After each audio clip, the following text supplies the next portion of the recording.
মৌলভীবাজারে ঐতিহ্যবাহী হুদাবাতের শিরনি মেলা। এই ঐতিহ্য ৬ শতাধিক বছরের পুরনো। ব্যতিক্রমী এই আয়োজন মুগ্ধ করে দর্শনার্থী ও ভক্তদের। প্রচার প্রচারণায় এই আয়োজনের খবর ততটাও সামনে না আসলেও স্থানীয় বাসিন্দারা যত্ন করে ধরে রেখেছেন এই ঐতিহ্য।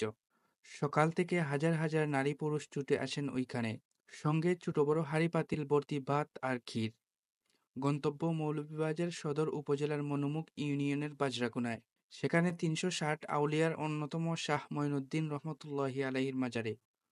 মহান আল্লাহর নামে নানা মনোবাসনায় ধনী গরিব সবাই সাধ্য অনুযায়ী সিরনি হিসাবে ভাত ও ক্ষীর দেন এই অলির মাজারে।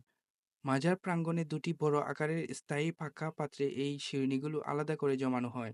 জমাকৃত ভাত ও ক্ষীরের সিরনিগুলো একদল স্বেচ্ছাসেবক তাওয়া নিয়ে নাড়াচাড়া করতে থাকেন। সকাল থেকে শুরু হয়ে আসরের নামাজের আগ পর্যন্ত সিরনি আসতে থাকে। এরপর জমাকৃত সিরনি শতাধিক স্বেচ্ছাসেবক বড় বড় বাউল পাত্রে নিয়ে তা অপেক্ষমাণ মানুষের কাছে বিতরণ করেন। সবকিছু হয় দ্রুততার সঙ্গে এবং খুবই শৃঙ্খলিত। এখানে আসা মৌলভীবাজার জেলাসহ আশেপাশের বিভিন্ন জেলার নানা বয়সের লোকজন নানা মান্যতে এই সিরনি গ্রহণ করেন।